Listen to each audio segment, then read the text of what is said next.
Is it started? Yes. Oh, God. Oh, hey, I'm sorry.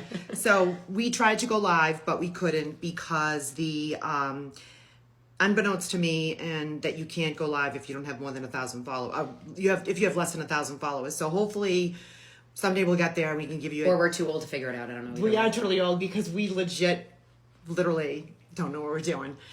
That's sort of endearing in itself, I suppose. But anyways, this is Christina.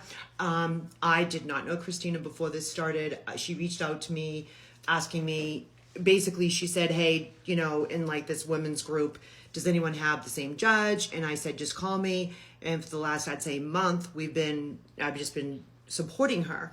And when she gave me the most recent results of her court appearance, I said, knowing what she's going through, I'm like, you need to be with someone. So I said, come with me.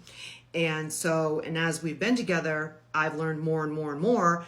And it's even more horrific and more horrific the more I, understand. So again, we're here to answer questions, but you can't because we're not live. So we had some submitted at least earlier. So yep, we did. So we're going to answer. I'm going to read some of the questions that came in. Okay. And then maybe you can, And I'll start by saying, though this has been a very traumatic experience, I also am a little shaken because just before this, I just received word of a horrific sixth known victim from this judge specifically. So I was just a little shaken. I'm calming down. I've got my coffee. We're good.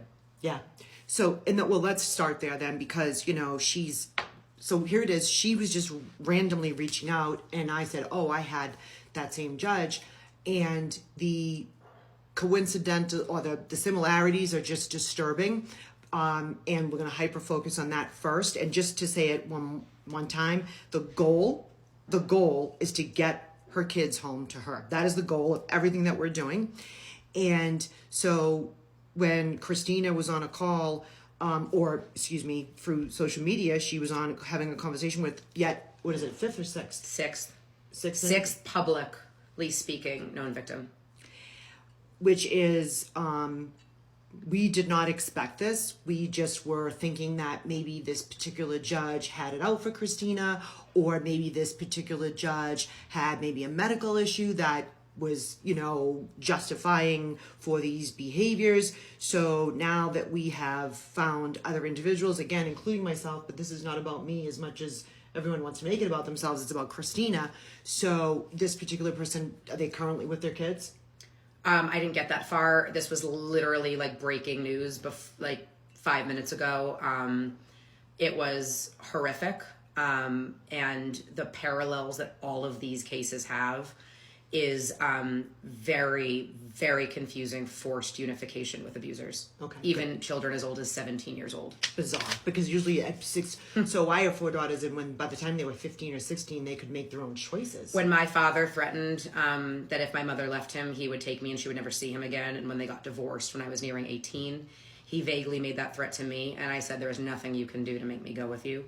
But what I'm learning is that, through threatening the mother, unfortunately, a child, though, should never have to feel to do this, does want to protect a parent.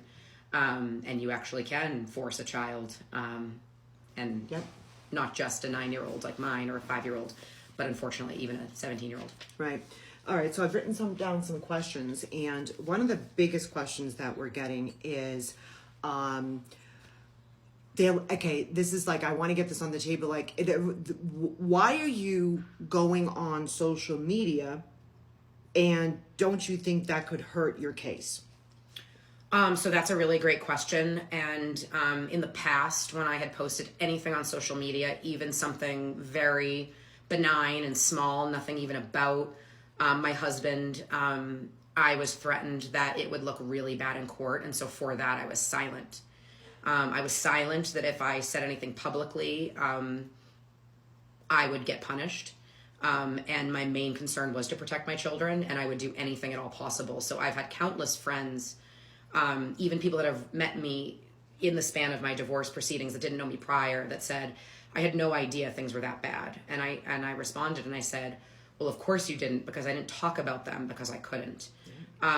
So when my children were abruptly taken from me and placed back with their abuser, and if, for context, this is somebody that has that there's an assault on a 5-year-old the day of his birthday on surveillance footage. There is nothing that I wouldn't do to save my children, and as long as I was speaking truth that I could back up with hard evidence, as long as I was not saying anything defamatory about anybody else that isn't accurate. Most of the content is about my children and the reports and the surveillance footage. That this was so crazy that it had to be brought to light in order to try to find justice, because I had been failed by the court system, even though pediatricians and law enforcement have tried to help. And so, and furthermore, it's not like this just started. When did your divorce start? My divorce proceedings I should say my separation started the day, coincidentally, quarantine started. So whenever somebody confuses that in at least Boston or Massachusetts, I can tell them consecutively it is March 14th, 2020, because that is the day I landed from the Bahamas and found out that our joint funds had been transferred out of our joint account. And that is the day I discovered it. I guess they were transferred out the last day, business day, before we left for family vacation. So my separation happened the exact same day quarantine started. The same day my children lost school, friends, the world. Because if anybody came to your house to bring a box of tissues, you might kill each other from COVID. Right. But I've been in court since we tried mediation first and sought out the expertise and guidance of some highly respected professionals in the industry. And when those agreements were violated, their father filed in court to try to go above those orders. Okay, so in 2021. Understood. So essentially that this started in 2020 and, you go into mediation and then, so in mediation was going, from what I understand, that you basically have been the primary caretaker and I'm not going to say sole, they've been with you from 2020 until May of 2023? Yes. The first expert we had come in, which is a highly ranked individual and very well respected in the industry, former probation officer. I don't forget the term LMHC. Licensed mental health. She has credentials, so she's taken courses. She functions as a guardian ad litem as well as a parenting coordinator. That's a GAL. For those that don't know, it's the entity that comes in that mediates. We can have another discussion. And if you're in mediation, not court ordered, the term is parenting coordinator because you're trying to work it out outside of court. Oh, I didn't know that. So for us, she was advising us to hopefully not go into a horrible court situation that we found ourselves in. At that point, she had done a full assessment and laid out a 6-month plan for their father to even work up to alternating weekends. Okay, so let's go back. So basically 3 years they're with you. When are they seeing dad? Maybe one night here, one night there. And every other weekend? Not at that point. No. Not at that point. Not at the beginning? Okay. He was without the children, or the children were with me. I should say, because I remember saying, is it possible you can just see your girlfriend on all those other nights? Because our daughter was getting upset. So they were with me 5 to 6 nights a week, depending on the alternating. So they had one night a week with him? Yes. Okay. And one or two, depending on the alternating week. For 3 years? No, until he violated the 6-month working up plan for alternating weekends, filed for 50-50. Our judge that had reviewed the case very thoroughly, our prior judge retired. So where we started with that judge is not who we have now.